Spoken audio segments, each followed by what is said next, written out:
What's up, JP here, and welcome to JP Investing. Today is June 22, 2026, and we are now looking sa graph ng PSEI, no? So, as you can see, medyo biglang tumaas, no? Para sa akin, this week or siguro last week and this week, parang ito yung pinaka magiging volatile na part ng market within this reach of months, no? Bakit?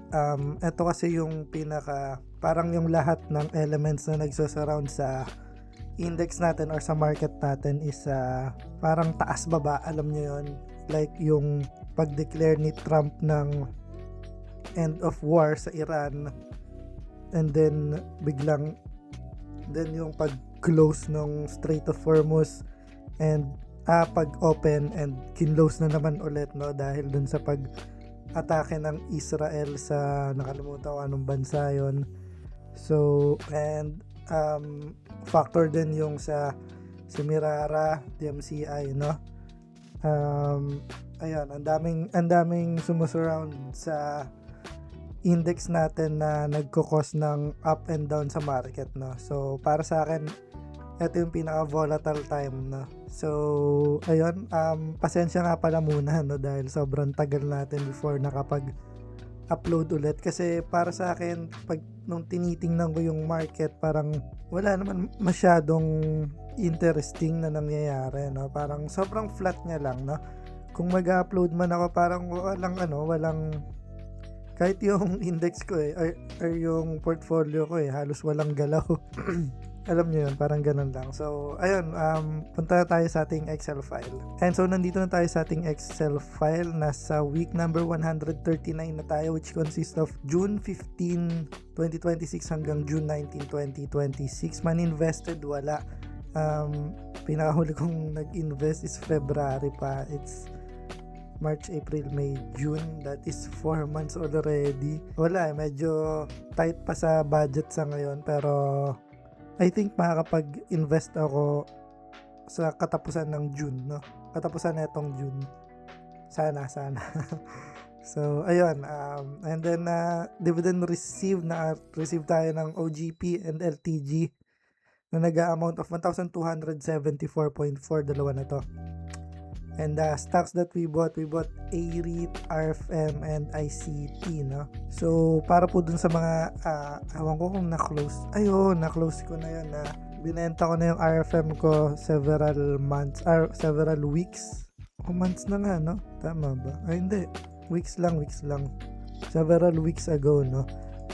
Dahil to sa, gusto ko na, kunin yung profit ko. Kaya lang, sinasabi ko nga before na medyo nagtitingin na rin ako sa technical analysis na. So, nakita ko na may possibility pa rin na tumaas yung RFM. I mean, nakikita ko dun sa hindi sa fundamental, sa technicals niya, no, na parang may sign na ng pagtaas. So, bumili na ako. And makikita nyo mamaya, as in, at least kahit pa paano, positive na siya ulit. And then ICT, grabe yung growth ng ICT. Siguro kung hindi ko binenta to simula nung pinakauna kong bumili, which is nasa 220 pesos, pinakauna kong bili ng ICT. Malamang sobrang laki na 100, 200, 300, almost 400% na ako. Crazy. And AREIT, alam niyo naman yung nangyayari sa AREIT ngayon, di ba? Yung debt issue ng Ayala Land, no? Pero I think isa tong Ayala sa mga company na sobrang panatag ako kahit na meron silang ganun kalaking debt. Para sa akin, isa siya sa mga company na pagkakatiwalaan ko ng ganun kalaking debt, no? Kahit na may ganyan kang debt, tiwala ko na matuturn around mo yan, no? So, ayun, sila yung isa sa mga company na gano'n. And ano bang pinaka malaking kumpanya sa Pilipinas, di ba? Isa yan sa pinaka best, di ba? So, ayun. And stock that I sold, SGP, no? So, and last week is OGP. Yung pinagbentahan ko ng na RFM, binili ko ng OGP and SGP, no? So, sadly, yung OGP, sana ba? Pakita na lang natin. Ito. OGP, nasa na? Ito pala. Ayan, no? So, yung OGP, bumili ako 37, 35, 37, 31. Nabenta ko siya ng 31.55. So, talo ako ng 2,000. And SGP naman, nakabili ako ng 25.5, 27.30, and nabenta ko siya ng 30.4. Kumita tayo ng 4.2k, no? So, kahit paano, panalo pa rin tayo. And, ayun, nag-take profit na rin ako, no? And, dun sa na-take profit ko, bumili ko ng BDO, no? So, nasa na ba yung video ngayon? Silipin lang natin. Nabili natin siya ng 120.3, no? So 17 board lots yung nabili natin, no? 20.3, nasa na ba siya ngayon? Ayan, 132 na siya, no? So para nabili natin siya dito, yan lang natin, 120.3. Ayan, di ko makuha yung 0.3, 0.23 na lang. Ayan, no? So nasa 10% na yung gain natin, and I think through time, ibebenta ko rin tong video. Wala akong planong hawakan to ng matagal na panahon nun. Binili ko lang to dahil dun sa technical analysis niya, no, na nakitaan ko siya ng upside, and ayun nga, biglang bumulusok na siya, no. So ayun lang, balik na tayo. So ayan, stock that we sold, OGP and SGP, nag-take profit na tayo. Market value, so kahit na nagpa-profit tayo, no, sa dividends, sa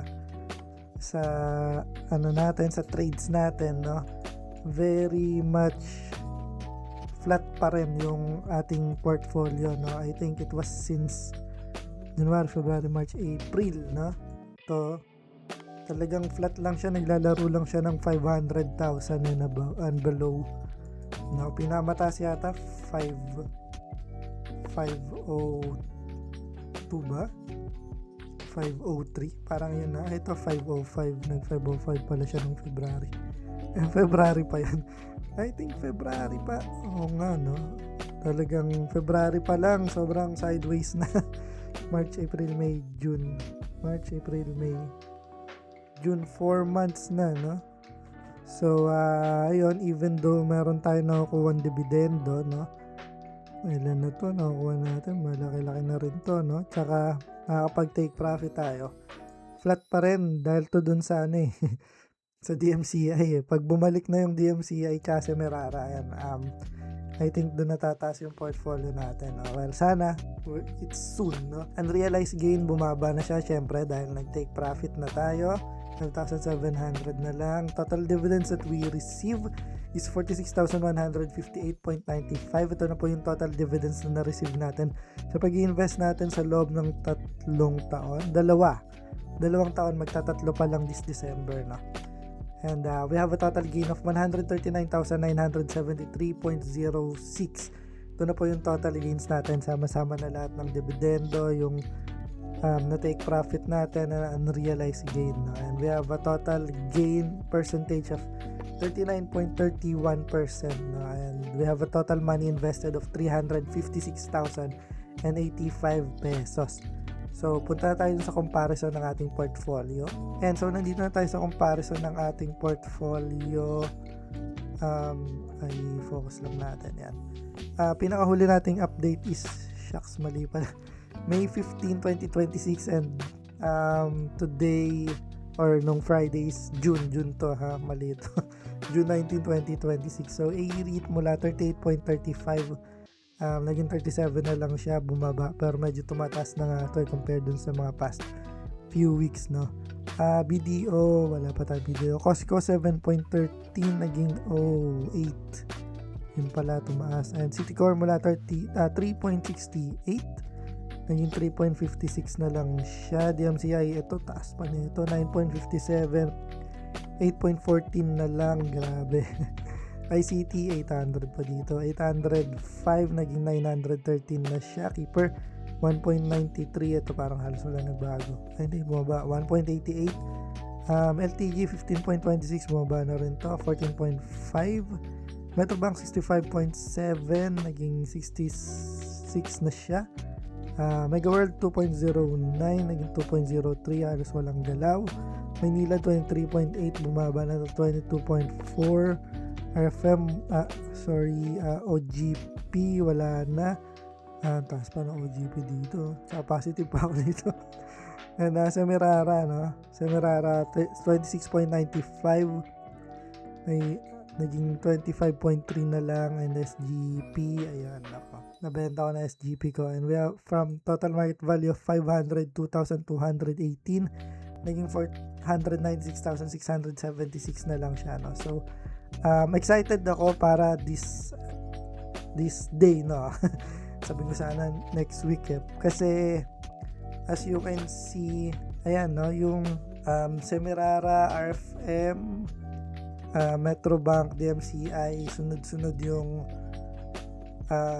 buyback nila, no? So alam naman natin, ibig sabihin nun, confident sila sa kumpanya nila, no? Semirara 600,000 worth na buyback, 5.9 million worth, another 5.9 million, grabe. RFM 500,000, then 1.4 nung June 17 lang, no? And Metrobank 500,000, no? And DMCI 455,000 worth na buyback. So meron ako lahat nito, kaya excited ako sa mga pwedeng mangyari, no? This coming week, no? Feeling ko tataas na siya, and thankful naman tayo kasi meron pa akong buying power, no, mula dun sa napagbentahan ko ng RFM nung nakaraan, no? So ayun lang, maraming salamat. Kung di ka pa nakasubscribe sa aking channel, naanayahan kitang mag-subscribe para masubaybayan mo itong investing journey ko, and from time to time, no, mabigyan kita ng tips kung tips mo may tuturing tong mga ganito. So ayun lang, maraming salamat. JP out.